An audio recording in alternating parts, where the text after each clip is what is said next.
આજે ખૂબ હળવા હૈયે, થોડાક મજાકિયા મૂડમાં, પણ ખૂબ મોટો બોધ આપતી એક વાર્તા કરવી છે કોઈની પણ પાસેથી. પછી ભગવાન હોય, માણસ હોય, આપણે અપેક્ષા રાખીએ. તે અપેક્ષા રાખતા પહેલા થોડોક વિચાર આપણી જાતે કરી લઈ શકીએ ખરા? આજે જે દાખલો હું તમને કહેવા માંગુ છું, જે વાર્તા તમને કહેવા માંગુ છું, એમાંથી આ વાત તમને સમજણ પડશે. વાત છે મુંબઈના એક શેઠિયાની. મુંબઈ એટલે મોહમય નગરી. ત્યાં તો કરોડો ને અબજોની ઉથલપાથલ થાય. મોટા મોટા તવંગરો ને શેઠિયાઓ રહે. પણ એક શેઠિયો એ જુદી જાતનો હતો. એ વેપાર ધંધામાંથી પૈસા કમાવા કે એના માટેની કંઈક એને તંગી હશે એટલે એને લોન જોઈતી હતી. એ વખતે બેંકો એટલી હતી નહીં. બહુ પુરાણા સમયની વાત છે. સોંઘવારીનો જમાનો હતો. આ શેઠિયાએ વિચાર કરતા કરતા નક્કી કર્યું કે સરળતાથી પ્રસન્ન થાય એવો દેવ કયો? કોઈ એને કહ્યું કે હનુમાનજી કળિયુગમાં તરત ફળે છે. તો દર શનિવારે હનુમાનજીને જા, તેલ ચડાવ અને હનુમાનજીને પ્રાર્થના કર. તારે જે જોઈતું હશે મનોવાંછિત ફળ બજરંગબલી દાદો તને આપશે. શેઠિયાને ફાવી ગયું. એક પાઈમાં તો ખાસું તેલ આવે. એ રોજ દર વખતે જાય, પાઈનું તેલ લઈ જાય અને હનુમાનજીને ચડાવે ને પછી પ્રાર્થના કરે. એની આ વાત છે. ગુજરાતી શેઠિયો ને મુંબઈમાં રહેતો, ધ્યાનથી સાંભળજો, એક એક શબ્દ અગત્યનો છે આમાં. ગુજરાતી શેઠિયો ને મુંબઈમાં રહેતો, હનુમાનને હાથ જોડી રોજ રોજ કહેતો, હનુમાનને હાથ જોડી રોજ રોજ કહેતો, દયાળુ બાપ, હે બજરંગબલી, હે હનુમાન દાદા, મારી વાત સાંભળ. દયાળુ બાપ, સમજો મારી ભીડ. દયાળુ બાપ, સમજો મારી ભીડ. એક 5000 આપો તો ટળે બધી પીડ. મોંઘવારીનો જમાનો હતો. રૂપિયો ગાડાના પૈડા જેવડો હતો. 5000 એટલે તો કલ્પનામાં ના આવે એટલા બધા પૈસા હતા. તો આ શેઠિયો હનુમાનજીને જઈને હેરાન કર્યા કરે. રોજ કે હાથ જોડીને કે 5000 આપો તો ટળે બધી પીડ. 5000 આપો તો પછી શું કરવાનું? તો સામે એ પાછો ધંધાદારી માણસ ખરો ને, મૂળ તો વેપારી જીવ. એને લાગ્યું કે હનુમાન દાદાને કંઈક તો મારે આપવું જોઈએ. એટલે એ સામે ઓફર કરે. શું ઓફર કરે? દર શનિએ પૂજા કરું. હું દર શનિવારે બાપજી તારી પૂજા કરીશ. શનિવારે જય બજરંગબલી કરીને તારા શરણોમાં આવીશ, હનુમાન ચાલીસા બોલીશ, બજરંગબાણનો પાઠ કરીશ, તારી પૂજા કરીશ. દર શનિએ પૂજા કરું અને પાઈનું તેલ લાવી તારા ચરણોમાં ધરું. એક પાઈનું તેલ લાવીશ અને તારા ચરણોમાં ધરીશ. એટલે પાઈ એટલે શું? પાઈ એટલે 1 રૂપિયો જે થતો હતો એ રૂપિયાના 16 આના થાય. 16 આના, 1 આનાના 4 પૈસા થાય અને 1 પૈસાની 12 પૈ થાય. કેટલી સોંઘવારી છે! દર શનિએ પૂજા કરું, પાઈનું તેલ લાવી તારા ચરણોમાં ધરું.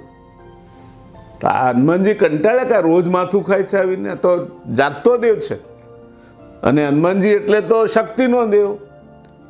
એ પૂંછડું પછાડે તો બધું હલનચલન થઈ જાય. લંકામાં એણે આખી લંકા બાળી નાખી હતી.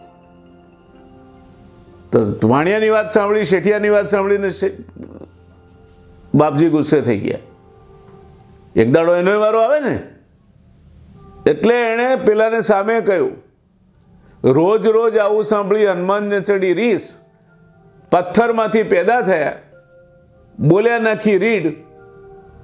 બાપજી પથ્થરની મૂર્તિમાંથી પેદા થયા અને એકદમ ત્રાડ નાખી કે આ તો હનુમાનજી છે, શક્તિના દેવ, પવન પુત્ર, સૂર્યને પણ પકડવા માટે જેમણે છલાંગ લગાવી હતી, દરિયો ઓળંગીને છલાંગ મારીને લંકામાં જઈને પડ્યા હતા, એ કઈ મોળો દેવ થોડો છે? પથ્થરમાંથી પેદા થયા, બોલ્યા નાખી રીડ કે અલ્યા મૂરખ. શું કહ્યું? અલ્યા મૂરખ, મારી પાસે જો હોત 5000, મારી પાસે જો હોત 5000 તો બંધાવત ના એક હોજ. હું તને આલું, તું પાઈ પાઈનું તેલ લાવે, દર શનિવારે મારી પૂજા કરે, મારા ચરણોમાં ધરે, એના કરતાં 5000 રૂપિયામાં તો ઓહો અધધ થઈ જાય, આખો હોજ ભરી જાય એટલું તેલ આવે. એટલે આ મૂરખ, મારી પાસે જો હોત 5000 તો બંધાવત ના એક હોજ કે જેમાં તેલ ભરીને ધુબકા મારે રોજ. તો હું સ્વિમિંગ પુલની માં ધબાધબી ના બોલા, ધબધબાટી તેલના હોજ ભરીને તને 5000 આલું, તું વહીવટ કરે તો મને એવું તકલીફ હતી? મારી પાસે 5000 હોત તો. જો વાત થઈ ને, ભગવાન બજરંગબલી કંઈ 5000 રૂપિયાની લોન ના આપે, એ તમને આશીર્વાદ આપે, રક્ષણ આપે. ક્યાંક મનમાં ડર હોય તો હનુમાન ચાલીસાનો પાઠ કરીએ તો ડર ભાગી જાય. પણ આપણે ભગવાનના મંદિરે જઈને માગણવેડા કરીએ એ તો કેમ હાલે? એક ભિખારી મંદિરની બહાર ભીખ માંગતો હતો. મંદિરની બહાર એક ભિખારી ભીખ માંગતો હતો. પોલીસ દાદા આવ્યા ત્યાં. પોલીસ દાદાએ કહ્યું એને, શું કરે છે? કે સાહેબ ભીખ માંગુ છું. અરે ભીખ મગાતે છે, જાહેરમાં રસ્તા પર ઉભો રહીને ભીખ માગે છે. કે સાહેબ જો, ભીખ તો બધા જ માગે છે, હું બહાર ઉભો રહીને માગું છું, નાનો ભિખારી છું. મારાથી મોટા ભિખારી છે અંદર ભીખ માગે છે ભગવાન અમે મંડાણા જ ક્યારના, કે મને બંગલો હલાવજે ને, ગાડી અપાવજે ને, મને આ અપાવજે ને, તે અપાવજે ને, છોકરાને ઘેર છોકરો આવે એવું કરજે. તો એ મોટા ભિખારી છે, હું નાનો ભિખારી છું. ભગવાન સામે ભિખારી બનીને નહીં ઉભા રહો. તમારું યોગક્ષેમ વહન કરવાનું એનું કામ છે. તમને જે તમારા માટે યોગ્ય હશે તે આપશે. આપણે સત્યનારાયણ ભગવાનની કથા કરીએ છીએ તો એ છેલ્લે શું કહીએ છીએ? મંત્રહીનમ ક્રિયાહીનમ બુદ્ધિહીનમ સુરેશ્વર.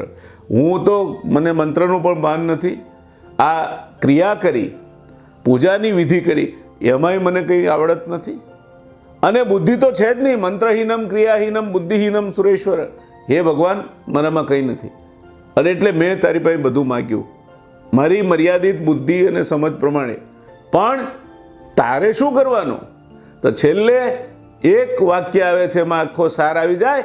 યથા યોગ્યમ તથા કુરુ. મારા માટે જે યોગ્ય હોય તે કરજે.